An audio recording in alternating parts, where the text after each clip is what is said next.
17th. It's another wonderful and beautiful Friday morning here in South Central Oklahoma in Ada, America. So we're ready to talk to you guys today about protein powder. Should be fun. We're not going to go after anybody in particular in this. I know, protein. I've got on my green, by the way, today. Got on my flowery shirt. You never know what I'm going to wear or Cindy's going to wear, so it's always interesting. But anyway, happy St. Patrick's Day. So we're going to talk about protein powders today.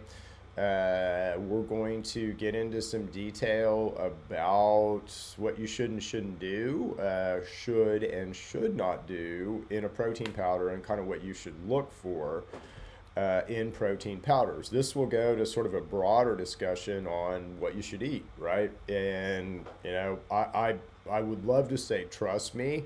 And I would love to say, trust but verify, right? And so I've tried to reference everything that, I do, but there's so much just crap out there about, what we should eat, when we should eat, and all of that. So I hope to both help myself and my wife navigate through all this, but also as we navigate through it, help you guys navigate through it, and hopefully, have us all what results in better products and sort of better products for our health. And right now, boy, some of the stuff that's out there is not designed to help you, it looks like. It's sort of, there's a lot of wolf in sheep's clothing with protein powders, and so we'll talk about that and kind of what that looks like. Again, not going to call out any brands, not going to call out any, particular thing. Lots of, brands. There are some good protein powders out there, but again, I'm going to give you what to look for. Okay, so let's dive right in. So obviously we're going to talk about protein powders today. All right. So there is so much junk out there about protein powder. So let me just read this to you. All of the nutritionists we spoke to stressed that protein powder should be taken as a supplement to 3 balanced protein-rich meals over the course of a day. That's wrong, okay? Just wrong, right off the bat. As nutritionalist Heidi, somebody didn't teach you right, Heidi Skolnick pointed out, no powder is giving you something you won't get from nuts, eggs, or fish. That is true, so that is a true statement. And again, it kind of, again, if we just sort of look at protein, again, amino acids are what we're after in protein, and you can isolate those, and I can give you those directly. And again, that's going to kind of be better and more complete than a nut. I don't want to argue with God's nature. I mean, you can find everything that you need in nature. That's part of God's design. If you're taking a protein supplements after a workout, a good rule of thumb is to get your post-workout shake within 30 minutes of completion of your session, according to ACAM fitness nutrition specialist. So again, this is just wrong. But with so many to choose from, each with its own list of potentially unfamiliar ingredients, those new to protein powders might find it hard to know which one is right for them. There are a lot out there. Yeah, no joke. And there's a lot of crap out there about them, like you're writing, whoever this is. This is from New York Magazine, Best Protein Powders. My clients often come to me confused about which to buy. Be a think? Oh, we talked to these people and 10 other people like them and athletes and trainers who use protein powder regularly about their favorites, many of which I've also tested. So they go through and they look at 11 of these, which I'm not going to call out any names, but it just right off the jump, we're so wrong. Okay. So again, let's just talk about some rules with protein powders, and we'll talk about kind of when you should take them here in a little bit. We'll talk about that in a second. Okay, so health rule number 1. So protein and sugar should not mix, all right?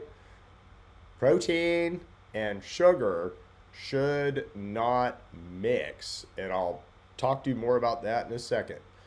Protein and corn syrup, fructose, or high fructose corn syrup should not mix. And I'll, again, go into more detail in a second. But what you'll find is if you look at most protein powders, you're going to find that they have a lot of sugar. Some of them have up to a quarter of sugar. Some of them have more sugar than ice cream, okay? A lot of freaking sugar. And if they don't have sugar, sometimes they'll have sugar and corn syrup or fructose or high fructose corn syrup. These are all sugars. They might have galactic acid. Again, milk sugar is what that is. If they have milk in them, if they're whey protein, again, it creates a type of sugar, okay? So sugar and protein, although whey is, protein, but stuff in milk sugar kind of should not be mixed with that protein in you. Again, you're not a cow, right? When those proteins mix with sugar, they create a bad situation. So let's just sort of look at some of these things that I pulled here. Does protein powder cause sugar spike? People ask, a protein shake might be more a helpful option as protein digests more slowly than a carbohydrate. Protein digests more slowly than a carbohydrate. Protein digests more slowly than a carbohydrate. So that's kind of all you need to know if you sort of progress that logic out. But the chance of a blood sugar spike is lower. The person will feel full for longer. However, packaged protein drinks and foods often have a high sugar content, which can send glucose levels soaring. Yeah, protein powders, energy drinks, pre-workout stuff, right? Okay, so, yeah. Anyway, look at the sugar and look at the sugar and what you're taking. And again, we'll talk about when you should take them in a second. I'll tell you a story. I've got some good stuff on that. You don't want to take these things. You do not want to take these things more than once a day. You don't want to take these things before you work out and then before a meal. You don't want to take these things 3 times a day. When you take these things, they break your fast, okay? So if you're intermittent fasting, and you should be, all of us should be intermittent fasting, then these will break your fast, okay? If you take let's say you get up in the morning, you take your protein powder before you go work out. Well, you just ate a meal. So you're on a 5-hour ticker with no cancer defense, no immune system, and all that. Ticky, ticky, ticky. Then you eat breakfast. Ticky, ticky, ticky. Then you decide to take a protein powder before lunch. Boom. Then you eat lunch. Boom. Then you take a protein powder for dinner. Boom. And then you eat dinner. Boom. And then you eat snack right before bed. You never have any immune system. You probably, you might build bulk, but you're going to be sick, really sick. Okay, so mixing proteins with sugars. This is from an article, The Scary Side Effects of Mixing Protein and Sugar. We'll talk about the science behind this in a second. The researchers discovered that adding a sugar-sweetened drink to the meal decreases the breakdown of fat after consumption by 8%. Okay, that's just one consequence. There's way more. Our findings suggest that having a sugar-sweetened drink with a meal impacts both sides of the energy balance equation.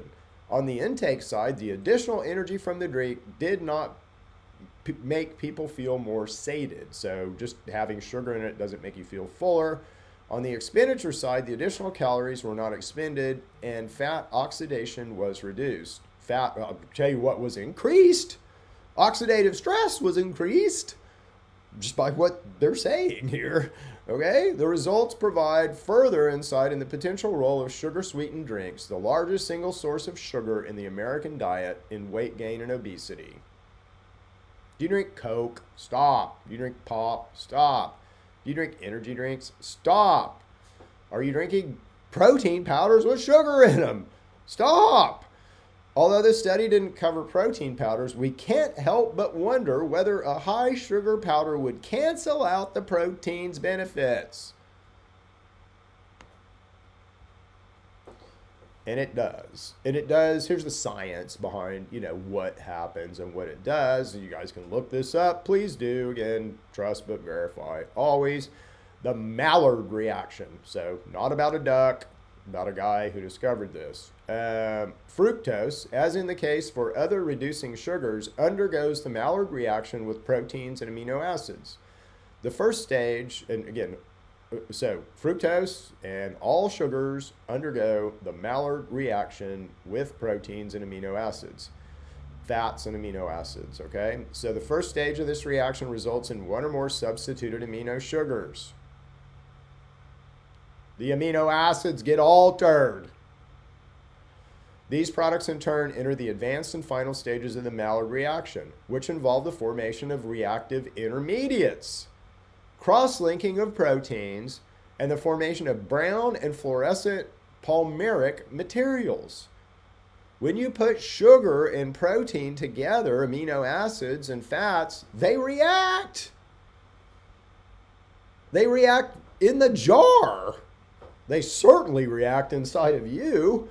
It would appear that the initial stages of the reaction occur more rapidly with fructose than with glucose. So again, it's going to happen more with fructose, and fructose is in frickin' everything. The Maillard reaction with any sugar, includes fructose, results in a decrease in protein quality. So that high quality protein that you're taking with that sugar, you're wrecking it, due to a loss of amino acid residues and decreased protein digestibility. Okay? Don't put sugar and protein, amino acids together. Sugar should not be in a protein powder. It wrecks its ability, just wrecks any good that it has, okay? Maillard products can inhibit the uptake and metabolism of free amino acids and other nutrients such as zinc, and some advanced Maillard products have mutagenic or anti-carcinogenic properties. Putting sugar and protein and aminos together can cause carcinogenic stuff. It will affect your ability to uptake zinc, which affects everything. Are you getting it? In vivo, in your body, inside of you, the Maillard reactions between proteins and fructose, glucose, and other reducing sugars may play a role in aging and in some of the clinical complications of diabetes. How come you've never heard about the Maillard reaction? How come old Chip is the first one to tell you about the Maillard reaction? Yeah, I'd never heard of it either. So there you go.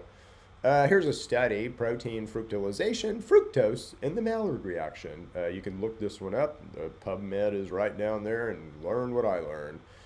All right, so what else about this? So protein cross-linking, a possible cause of loss of solubility in milk protein concentrate powder. So again, if you have milk protein concentrate powder in your protein powder and it's in there with sugar, it's going to do the same thing. It's going to Maillard out. It's going to quack out or whatever.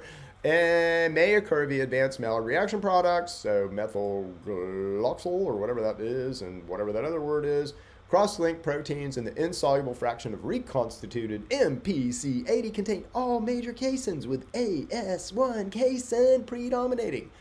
Those are, not necessarily bad things, but again, you don't want the amino acid content of something that you think that you have altered, and you certainly don't want it to become this last bit about mutagenic.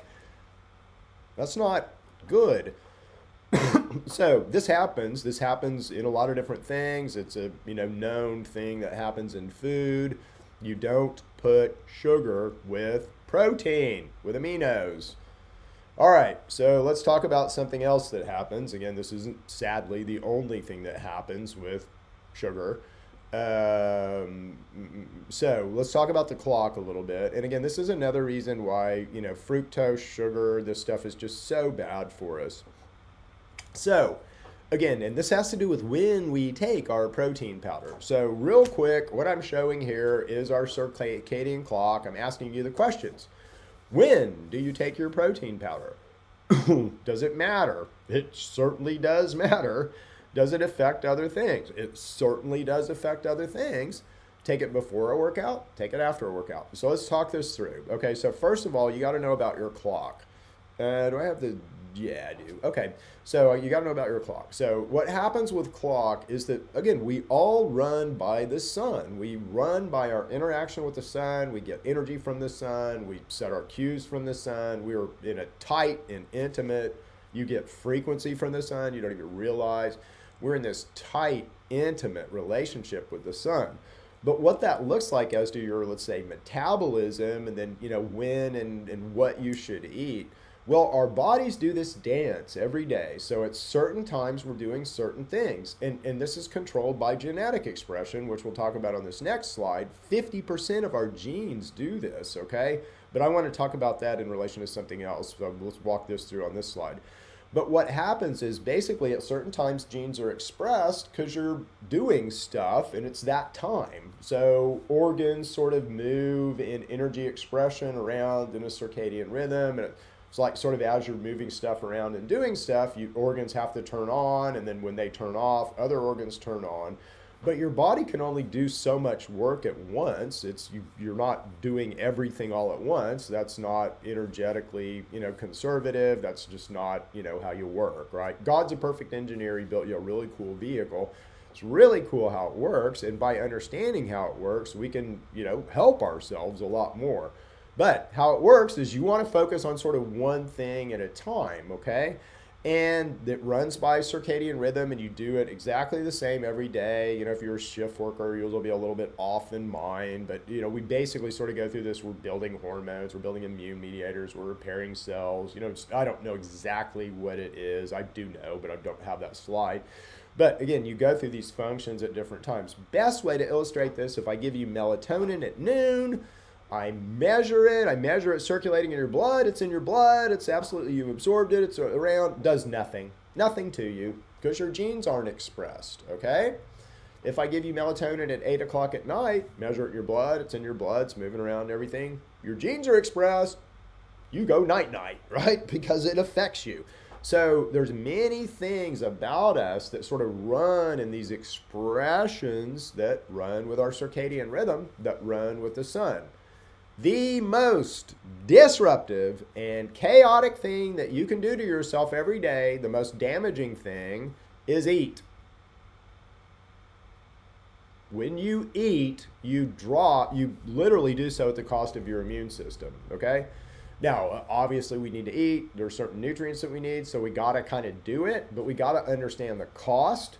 We need to be intentional about what we're doing. And again, taking protein powder before you go work out is not intentional. You think you're doing it to help your body. You think you're doing it to help your muscles. You think you're doing it in order to sort of give yourself some juice for that workout. That's not what's happening. You're putting your body in a weakened state. So when we eat, we need to be very intentional. I'm not saying don't take protein powder. I'm saying take it before you eat a meal to augment the meal, to make sure that you're getting everything that you need out of the meal. That's when you should take your protein powder, is right before you eat, sort of in conjunction with a meal.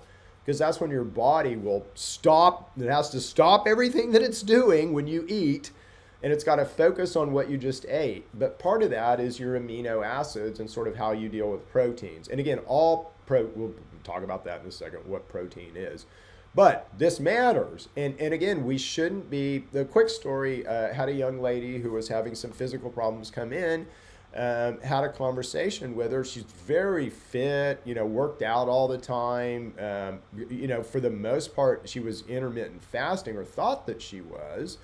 Intermittent fasting window was in the afternoon, right? So she would kind of eat in the afternoon. But in the morning when she got up, she'd take her protein powder, her workout powder, that had a lot of sugar in it. In fact, it was 1/4 sugar. Just that was completely wrecking her metabolism and causing her all kinds of physical sort of side effects that she didn't even put two and two together.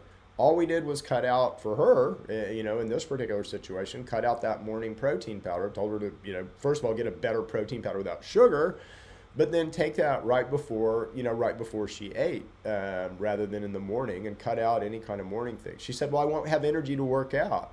Yes, you will. Again, I go every day, I go 22 hours without eating, okay? Every single day.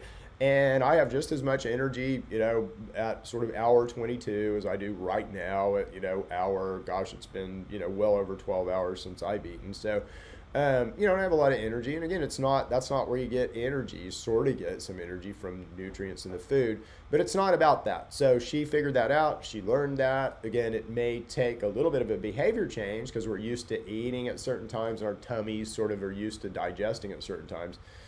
But you don't need that protein powder before you go work out. That's the big thing. You need to make sure that you're getting enough protein to account for whatever bacteria you've got going on and whatever your workout is sort of taking from you.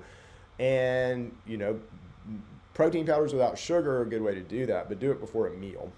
Okay, so around half, that's 50% of our protein encoding genes are circadian. So it's about, I think, 43% of all of our genes are circadian, meaning that, if you do that genetic test and you say, oh, my, whatever gene is off, right? Well, if it's one of these circadian genes and you measured yourself at the wrong time, yeah, it's not going to be expressed. It's not going to be on or off unless it's hijacked or, being messed with. So there are lots in this clock process, and again, this is a physical process inside of us. How does it work? By your eyes. Your eyes receive light. That light is sort of communicated by vitamin A, which is really, really cool. And it's communicated by vitamin A to almost every cell in your body. Within a cell, depending on what time it is, because again, you're sort of doing this big dance throughout the day of cellular function and sort of working on certain things. But cells will transcribe stuff depending on what time it is. And then they'll stop that depending on what time it is, all right? So when cells are trying to get active or these big pathways are trying to get active, then that happens through they call it transcription. So genes are transcribed and expressed as sort of this happens, right? Well, one of the basically this is Nobel Prize 2017 stuff, so you can go kind of look it all up, but how clock and BMAL and all this work. But PER2, clock is several different genes, so BMAL, PER2, and all this. But PER2 is sort of I think of it as the vibrational sort of gene. It's the thing that, sets the rhythms out, and it has to have a high amplitude, right? So it has to have a strong signal, PER2, all right?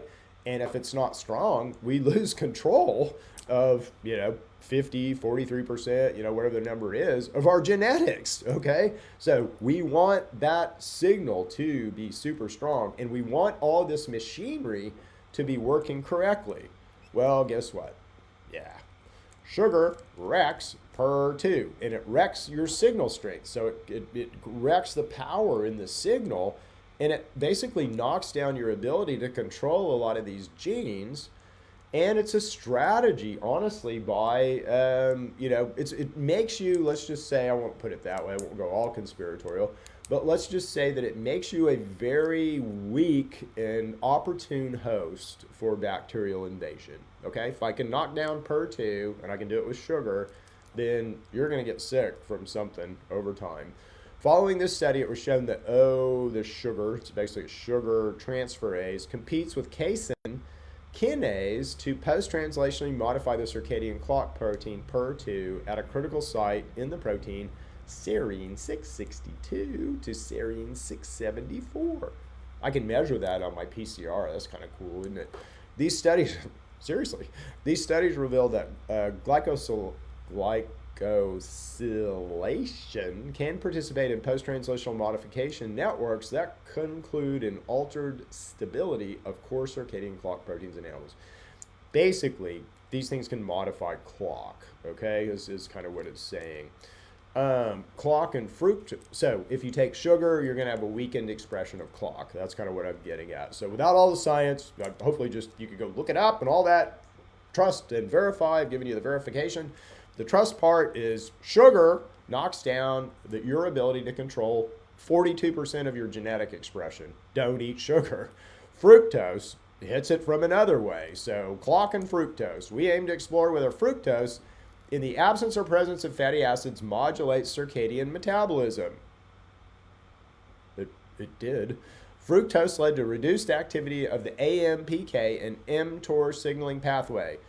AMPK is where you go from fed, which is your immune system is down, you're an opportunistic host for pathogens. It's where you go when you eat a meal and for 5 hours after you've eaten, to fasting. So that cellular switch, that thing that determines that, is AMPK.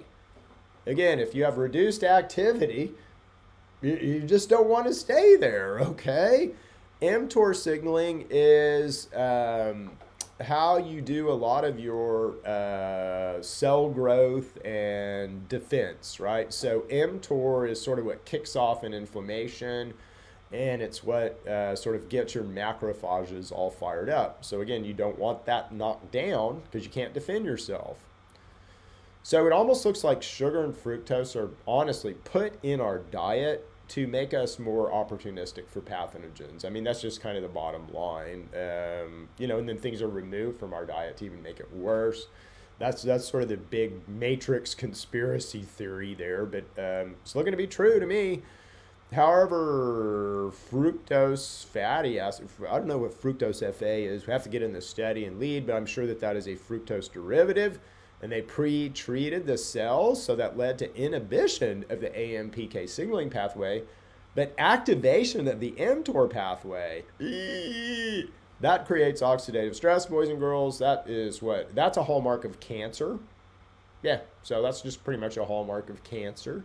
I'm not saying that fructose will, I kind of am, sideways, but that's a hallmark of cancer. Fructose also increased the expression of inflammatory markers, whereas the addition of fatty acids dampened their circadian expression. So again, if you throw fructose in there with some fat, it's going to cut down your ability to run clock. At the clock level, fructose, or whatever this thing is that they built, altered the expression of core clock. 50% of your genes now cannot be controlled. More specifically, fructose led to altered expressions of, and that's the whole clock genetic sort of stuff, BMAL, ROR, REV, ERB, and BMAL1. So with reduced phosphorylated BMAL1 levels. So we don't want to wreck our phosphorylation. That's bad. That's how bacteria get us too. So it's, again, this sort of sugar, fructose, and bacteria thing, they all go together and they affect our health and all this. But anyway, that's a big rabbit hole. So in conclusion, our results show that hepatocytes, liver cells, where you deal with all this stuff, treated with fructose respond differently if fatty acids are present, leading to a differential effect on metabolism and circadian rhythms. You don't want that. This is achieved by modulating BMAL activity and expression. No, golly. God is a perfect engineer. He didn't say, throw a bunch of sugar and gum in your works and see how it works. He doesn't want you to do that, boys and girls. So, what do we need? What do we need? In a protein powder, here's what we look for. It must contain the 9 essential amino acids. Again, you can look those up. It's good exercise to do at home. Look them up. Make sure your protein powder has them.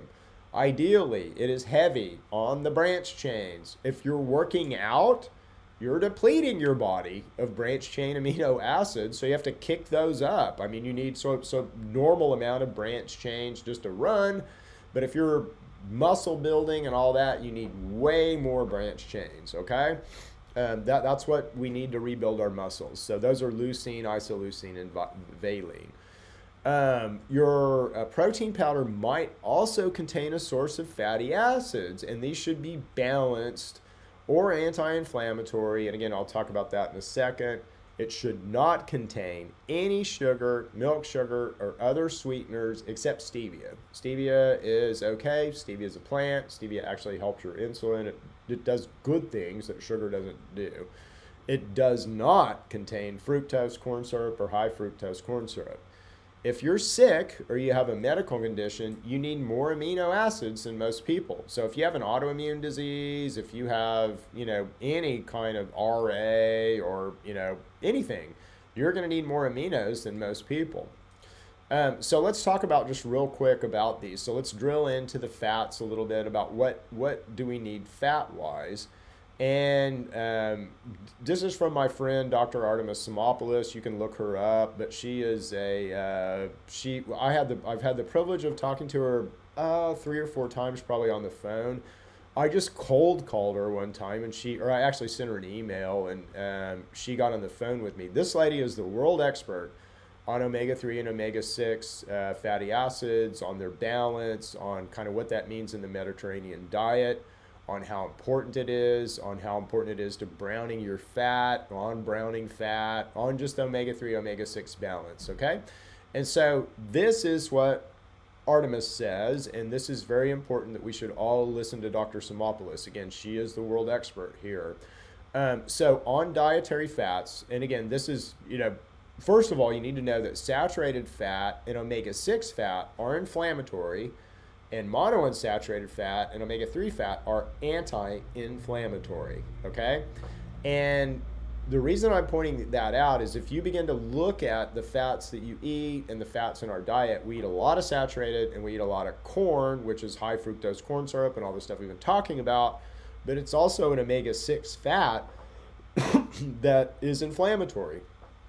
We don't hardly eat any, and it's almost like they've been pulled from our diet. Monounsaturated fats, and there are a lot in nuts. So if you eat a lot of nuts, then you're eating them, but cashews and almonds and things like that are heavier on monounsaturated fat than saturated. But we have a lot of saturated fat in our diet. Saturated fat is meat, mainly, but it's also, avocados. We need some saturated fat. You run your body on saturated fat, so you need some of it. But again, we don't need it in the ratio that we get it. So right now we eat all these inflammatory fats and none of the anti-inflammatory fats. 80% of us die of an inflammatory disease. And it's, I would agree with Dr. Simopoulos and say it's literally this simple. We just need to sort of change the ratios of these fats. We need to consider some other things. But our PUFAs, which are the omega-3 and omega-6, that balance, omega-3 to omega-6, should be 1:1 to 1:4. And there's all kinds of studies. You can go read about these. And again, a lot of them are Dr. Simopoulos' studies. But that's the range that we should be in. That is the healthy range. That's the range that our bodies need these fats in this balance to be able to brown our fat, to create proper adipose tissue. Your fat tissue is an organ. It's as important as your liver or your lungs, okay? And we need to understand kind of what we do, what we put in our mouths, and how that sort of constitutes out to how we make up this organ, because it's controlled by what we eat. Now, according to the total amount of fats that we eat, this is Dr. Simopoulos' suggestion that monounsaturated fat make up about 75% of our fats. Saturated fat, we need to cut way down to about 8%. And again, for most of us, this saturated fat is probably 70% of our fats right now. So we need to flip that equation. PUFA should be about 17%. And then of that 17%, you need to keep a 1:1 to 1:4 between omega-3 and omega-6. This is super important for your health. I mean, we have to do this. Our bodies don't run right with too much omega-6, and we get that all over the place. So you've heard me preach about this for years, and I'm going to keep preaching on it. But number one thing, and again, I'm going back to this. So what do we need in a protein powder? But you need fats, and that may or may not be in your protein powder. But if it's in your protein powder, make sure that you're hitting all these marks. Okay, so make sure it's sort of adhering to these graphs. And make sure that the omega-3, omega-6 is 1:1 to 1:4. If it's got any kind of corn in it, any kind of corn syrup, any kind of high fructose corn syrup, you already know that's bad from all the other stuff, but that's going to skew that, into the omega-6s. So what do we need as to second thing? First thing we need is fat. Second thing we need is protein. So what is protein? Okay. Well, a lot of people will have the plant versus animal, argument on protein. When you boil it down, all protein is just proteins are a string of amino acids, okay? It doesn't really matter where they come from, a plant or an animal. They're just a string of amino acids, okay? And so it's important, the most important thing to know about protein is not like animal and all that stuff, that's chaos and confusion. The most important thing to understand about protein is the amino acid profile, the amino acid content, okay? So if you're eating chicken, that's a different amino acid profile than beef. That's a different amino acid profile than fish. They're all protein, again, according to dietitian, whatever the hell. They're going, oh, yeah, you need to eat so much protein, eat this and that. Well, again, with animal sources of protein, you have here's what they should be. So here's what a cow should be. Well, what if that farmer didn't feed that cow cysteine? You won't have any in that meat. What if that fish farmer didn't feed those fish cysteine? What if that chicken farmer didn't feed those chickens cysteine? And I'm just picking on cysteine. It could be any one of them. Then that meat will not have cysteine in it, and you won't get any cysteine. Now, again, this is important. This is almost more important than the fats because we need these all the time. Why do we need these? Cells are little factories. They want to basically take in amino acids and build proteins with them. That's what cells do. That's as important as building RNA, okay? RNA is just doing that with nucleotides. Cellular work is doing that with amino acids and building proteins. So let's say you have rosacea. Rosacea is tied to the lack of expression of a certain protein. Why? Why would your body, God's a perfect engineer. He's not just going to say, hey, cells, stop making that stuff so this person gets rosacea. It doesn't work that way. Every cell inside of you is always trying to make that protein to help you with rosacea. They just need raw materials. They just need the raw materials. Okay? So again, if you're relying on that farmer to make sure that that cow got all the essential amino acids it needs, you've got a weak link in your supply chain, boys and girls. So I'm not, saying favor plant proteins over animal. I'm just saying if I go to a plant protein, well, I pretty consistently know what's in that. The only thing that stands between me and that is the sun and God, right? I've got a farmer or somebody in between that animal in me and that protein. So that's all I'm saying is just be aware and conscious of where stuff comes from. And the important thing about protein isn't the source, it's the amino acid profile. And we've got to make sure that we're getting the right amount of amino acids. And again, if you work out a lot, you're going to need more branch chains. If you have RA, if you have an autoimmune, if you're aging, you need more amino acids, more, okay? The worse our bacterial hijack is, I guess is the best. We all have the bacterial hijack. That's why we age. We should live a lot longer than we do. I'll get that figured out. It'll be fun. Already well along the way. But we all have this bacterial hijack. So for some of us, that may be symptomatically look like this very severe disease. For some of us, it may not have any symptoms. We just may be able to fight it better. It's all about our immune system and keeping our immune system built up. But anyway, a critical and core component is our cells got to be able to make the stuff that they need to defend us. And those come from amino acids, okay? And this is why we take a protein powder, to get the amino acids. But geez, don't, poison yourself with the stuff that you take. Be aware, right? Okay, so we built one. All right, so mine has all these principles in it. So you can sort of go out and look and see what's in mine. But I up the branch chains in mine. I up the things that are going on kind of with this bacterial hijack to help you with it. So then we put fats in ours, but no sugar, absolutely no sugar. God. Remember, I'm a Star Trek fan, and so I remember, when they beam down to the planet, right? So Bones would always go down, and he'd go down, and he'd look at their, guys were cutting each other open with, dull, rusty blades or whatever, and barbarians, right? So, again, that's kind of the level that we're at. What was some of this protein powder? I mean, we're literally poisoning ourselves with it. So, anyway, I'll leave you guys with that. I hope you've enjoyed this. And again, the principles here are just apply to everything, right? Don't eat sugar. Don't eat corn syrup. If you do, understand the consequences of what you're doing, and that you're gonna, at least temporarily, you're gonna damage yourself some. Be aware of what you are eating. Well, first of all, intermittent fast. Again, that puts your body in an elevated state. And then be aware of what you're eating within that. As we eat less, it becomes more important what we eat. So we have to be more intentional about what we eat. So fats, amino acids, vitamins, trace minerals. You need some fiber. And again, it's best to kind of get that from, vegetables or fruits. We all get plenty of glucose, so I wouldn't even worry about that. So anyway, hope you guys have enjoyed it. We'll see you next week for another exciting Chip Talks. I am going to be doing some scientific stuff too on Chip Talks, so it may not be on Friday when I drop some videos, but I will be dropping some I need to lay down some science and kind of build a history and a track record. And I'll be doing it, and I disclose everything publicly now, so you guys will get it as I'm kind of learning it.